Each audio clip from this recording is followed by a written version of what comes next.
Good afternoon, people. It's Friday, and time for the films that I watched this week.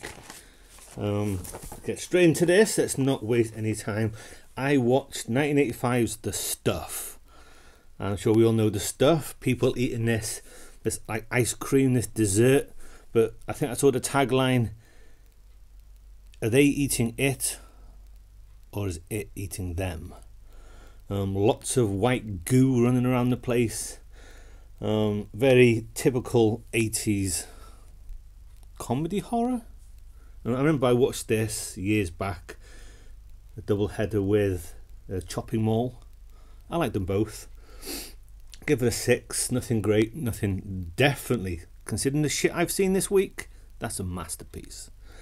And then I watched Diamonds Are Forever from 1971 to give that a 7. Then I watched that, Watership Down. What's the phrase? Until a few years back, I'd never seen it. Always heard about it. A animated film, so some people think, it's for kids. No, it's not for kids. It really isn't. Some great voices. I think John Hurt voices someone. Richard Briers.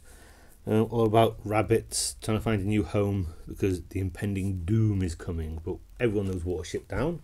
It's a book. I give it a 7, 1978. Then from this box set, I watched Dracula.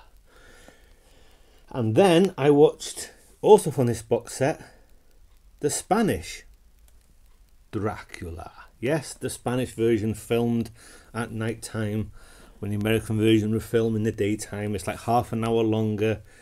I could take bits of the Spanish version and drop them into the American version would go even higher because there's some bits that are better than the American version. They had the advantage, didn't they? They could watch, they could look, and they could learn. The actor who plays Dracula, Carlos Villarreal, is very, very good, but Bela Lugosi is magnificent. But I give them both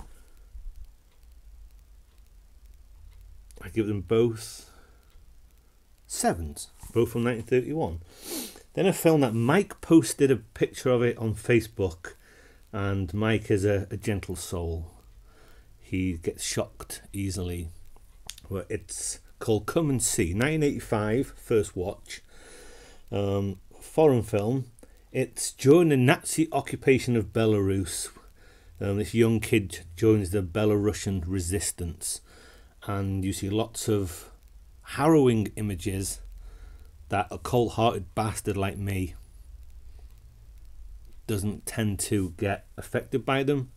I've seen many films over the years, many real life documentaries, so when you see something like this, of course, when you're watching it and certain things happen, you still think, shit, or fuck me, that's damn, things like that. But a very good film. I give it a 7.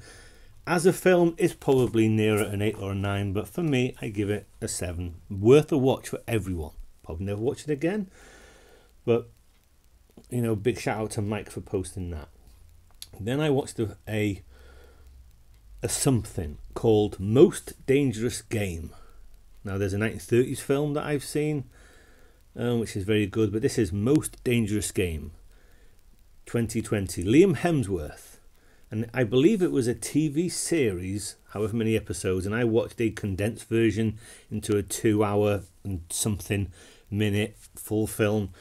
Liam Hemsworth diagnosed with, I think, a brain tumour. There's no hope for him. Christoph Waltz organises these games where people get hunted for money. If you can survive 24 hours, you'll end up with a shitload of money. But looking at it, it's almost impossible to survive. It had a bit of heart to it, why he joined this game, and it's always moving. It's never boring. I give it a 6. I'd rather watch the 1930s film, of course I would, but intriguing, kind of interesting, and fairly enjoyable for what it was. Most Dangerous Game. Who knows where this first appeared? I've got no idea. Then a film called The Highway Hitcher. It's also known as The Pass, but Highway Hitcher is much more of a better title for it. This guy, he's a gambler, problems with his wife. He's going to Vegas, I think it's Vegas. And of course, he picks up a hitchhiker. And can you guess how this ends? You pick up a hitchhiker in a film, it never goes well. Just watch The Hitcher. You know what I mean? It looked very, very low budget and really didn't get going until, I know, half an hour towards the end. I give it a 4, 1998. Just feels a typical 90s, mid to late 90s film. Yeah, just watch The Hitcher or many other hitching films. You're not missing much here. Then a film called Elvira's Haunted Hills. Now, I've heard of Elvira. I've seen pictures of Elvira. She's I think very much an American thing. No idea what Elvira was, but this is the second film. It seemed to be a parody, I don't know, of Dracula, of Hammer films, because her and her servant end up in this big mansion, this big castle place, and it's got the horror, but then it's, I don't know, played for fun, but some of that fun was too much. I don't know if everything Elvira does is like this, but it was entertaining for what it was. A 6 out of 10 from 2001. Taking me this long to watch Elvira do anything, it'll probably take me another, I don't know, 20 years to watch her do something else. Yeah, 6. Then a film called Rituals, which think Deliverance, and that's basically your film. 5 doctors go off into the great outdoors, and then they're hunted and chased by someone or something. I liked it though. I'll give it a 7. It's no Deliverance, but it was all right. Then another Dracula film, bit of a Dracula kick. Dracula 2000. Thieves steal a coffin from a high-tech security vault underneath what looks like where Carfax Abbey used to stand. They see this coffin, they think it's going to have jewels in it. Of course, it's got Dracula. He comes out and starts wreaking havoc in the modern day. Gerard Butler is Dracula, and he says the line, "I don't drink coffee." And Bela Lugosi says, "I never drink wine." But it's all right. It's a 5 out of 10. Never boring. Gerard Butler doesn't convince me any more of the Phantom who roams a Paris opera house than he does Dracula. A 5. Kept moving. Some awful, god-awful early 2000s music, which just annoyed the shit out of me. But it was all right. Then another Dracula film. Bram Stoker's Dracula. And when we're in Dracula's castle at the beginning and Gary Oldman's wearing that red robe, that's as good as any Dracula thing you'll ever see from me. I loved it. You've got Anthony Hopkins and Winona Ryder, and of course Keanu Reeves. I love Keanu, but could you have not found somebody else to play this role? Good grief. And I give it a 7. No, until most people have seen it. I liked it. 7 out of 10. Then a film called Brain Dead with Bill Pullman and Bill Paxton. Bill Paxton doesn't really do anything in this, which is a shame. But a neurosurgeon who's Bill Pullman, specialising in brain malfunctions, is asked to extract data from the mind of a once great mathematician. So he does that, and he shows what all this stuff does.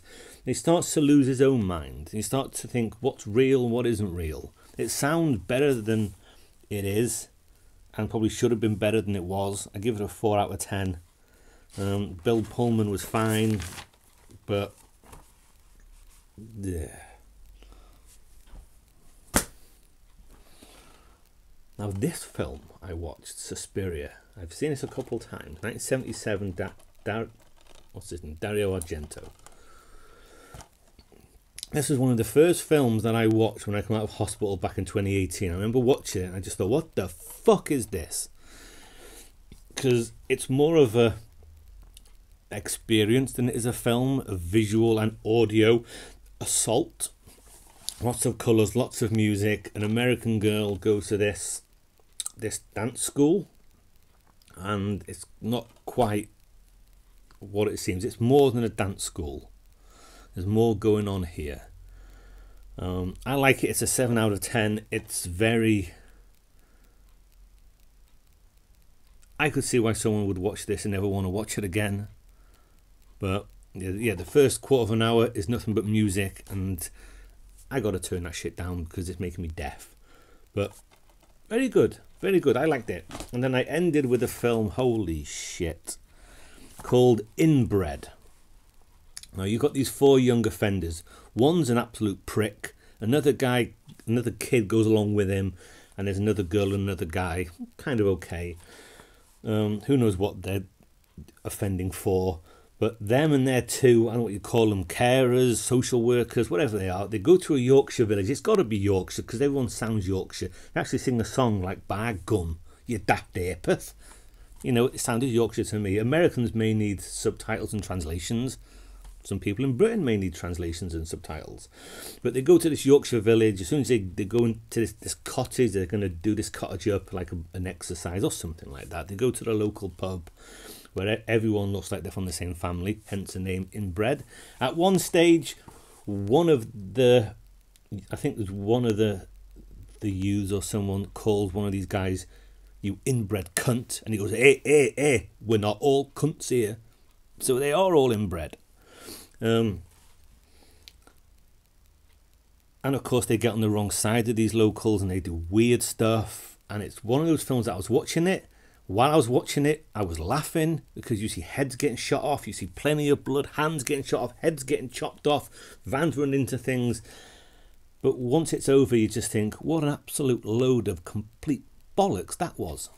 And it was. It's complete shit. I can see this having its fans, but I'm not one of them. I give it a 3 out of 10. God awful in every single way. But at least it wasn't boring, and at least it wasn't dull. It's the best thing I can say about that. So that is everything that I watched this week. As I always say, hopefully I'll be back again next week to do it all over again.